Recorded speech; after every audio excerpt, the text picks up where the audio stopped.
Mr. Presiding Officer, Honorable Senator Judges, magandang hapon po sa inyong lahat. The issue before the impeachment court today is not whether you possess the power to issue a subpoena. The real issue is whether such power may be exercised in a manner that disregards due process and compels the production of documents and information beyond what is allowed by law. Your Honors, jurisprudence provides that for a subpoena to be valid, it must comply with twin requirements of 1, definiteness, and 2, relevance. Ibig sabihin po nun, dapat particularly describe po ang nasasaklaw ng subpoena at dapat may direktang kaugnayan sa ginagawang paglilitis. Your Honors, when a subpoena becomes oppressive, when it is unreasonable, and when it is merely issued for the very purpose that there is a hope that somewhere, somehow, something incriminating will come out, it ceases to be an instrument of justice. It becomes a weapon of a fishing expedition. And that is exactly what confronts this very court today. And that is why the defense has taken the position that the prosecution's requests must be denied. Allow me to explain, and let me begin with constitutional points. Our first point, Your Honors, due process. Impeachment is primarily a legal and constitutional procedure with political characteristics. It is sui generis, but it is not a purely political proceeding. Ibig sabihin po nun, the Bill of Rights, especially the due process clause, applies in all stages of the impeachment process. Your Honors, those are not my words. Those are the words of the Supreme Court in Duterte versus House of Representatives. And that is the law of the land. When we speak of due process, we offer a simple proposition that evidence must be present to support each and every accusation. Pero hindi po yon yung nangyari dito. Balikan po natin kung saan nagsimula itong proceeding na ito. I have here with me, Your Honors, copies of the Saballa and Cabrera complaints. Both filed before the House of Representatives. Both accused the Vice President of allegedly amassing unexplained wealth. Both with voluminous attachments, yet not one attached a document to support that accusation. Not a single financial transaction record, not even a single SALN. In fact, it was only after these complaints were filed, and more significantly, only after the respondent had filed her answer before the Committee on Justice, that committee started searching for evidence to somehow support these accusations through, again, the issuance of subpoenas.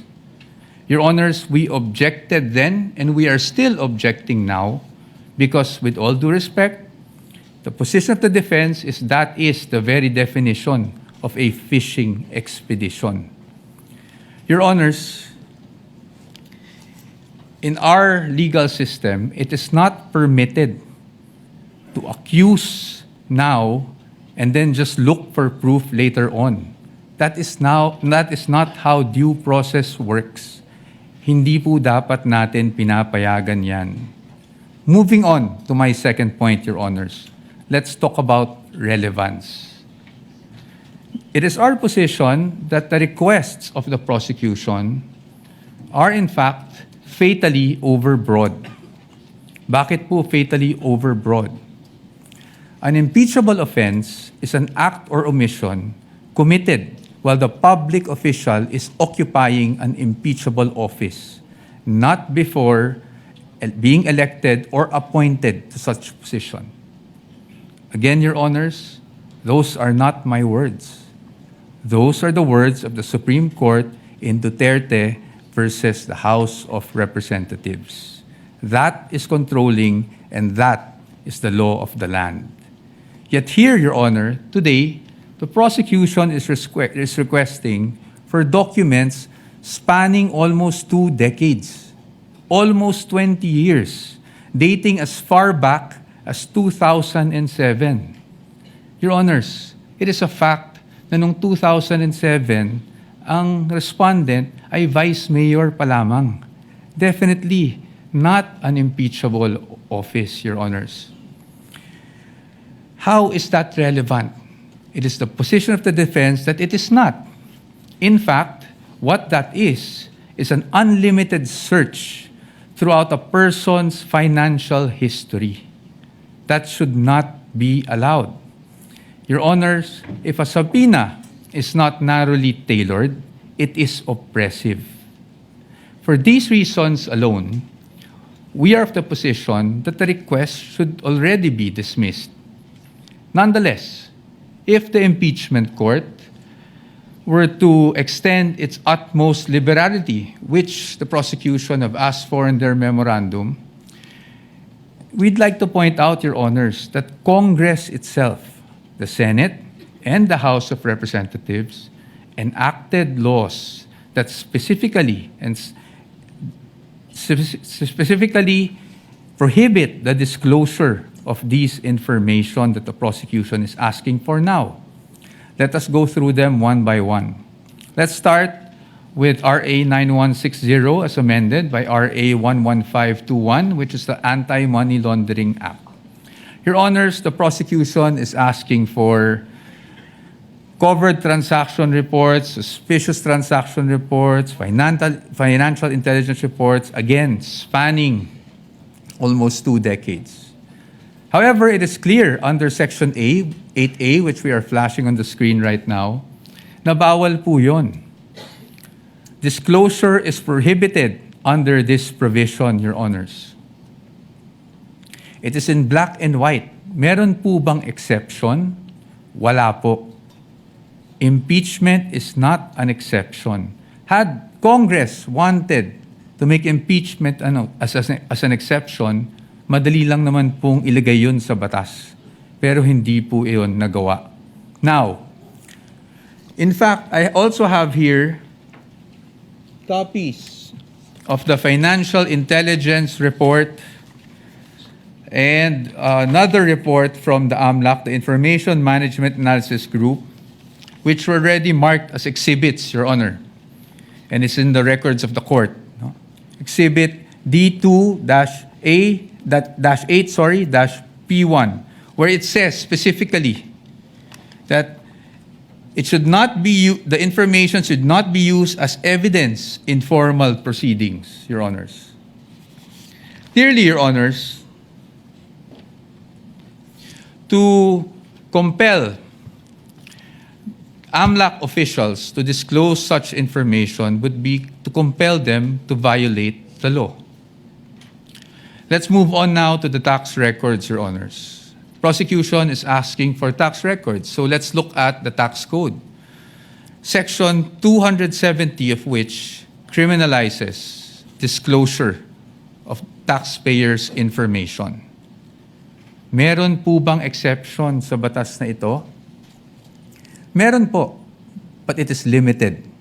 Kasama po bang impeachment? Hindi po. That is very clear. Again, Congress wanted to put an exception for impeachment. They could have easily done so, but they did not. Now, Your Honors, let's go to bank secrecy law, RA 1405. The state policy has always been to favor the secrecy of bank deposits, Your Honors. Dito, while we recognize that impeachment is in fact an exception, Your Honors, we submit that this exception is not automatic. Meaning, hindi porket may exception for impeachment, pwede na kaagad natin buksan ang lahat ng bank records na hinihingi ng prosecution. Why? Because, Your Honor, this exception does not dispense with constitutional safeguards. It does not abolish the right to due process. So dapat po, meron pa rin tayong basihan. If you look at the articles of impeachment, wala naman po doon na nagsasabing yung sinasabing unexplained wealth coming from, even if it was an illegal activity, ay pinasok sa isang specific account. In fact, Your Honors, this exception does not automatically mean that we should permit a fishing expedition.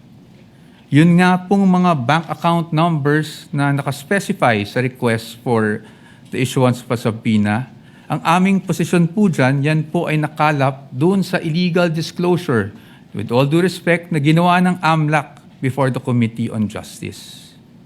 And then, Your Honors, they're also asking for the bank records of the spouse. Your Honor, the spouse is not an impeachable officer. And therefore, the spouse is not covered by this exception. Again, Your Honors, we should not allow this. In closing, Your Honors, the prosecution has repeatedly invoked accountability. Your Honors, we agree with them. No one is above the law. But in the same manner, no one must fall below or be outside the protection of the law. Impeachment is indeed a powerful constitutional tool. But Your Honors, impeachment is not a magic word or a magic wand that one can just wave to transform an illegal act into a legal act, to transform unlawful access to lawful access. That is not what the Constitution contemplates. That is not what the laws enacted by Congress contemplate. And that is not something that the Honorable Impeachment Court should allow. We submit, Your Honors. Thank you very much. Alia and Cabrera complaints, both filed before the House of Representatives, both accused the Vice President of allegedly amassing unexplained wealth, both with voluminous attachments, yet not one attached a document to support that accusation. Not a single financial transaction record, not even a single SALN. In fact, it was only after these complaints were filed, and more significantly, only after the respondent had filed her answer before the Committee on Justice, that committee started searching for evidence to somehow support these accusations through, again, the issuance of subpoenas. Your Honors, we objected then, and we are still objecting now, because with all due respect, the position of the defense is that is the very definition of a fishing expedition. Your Honors,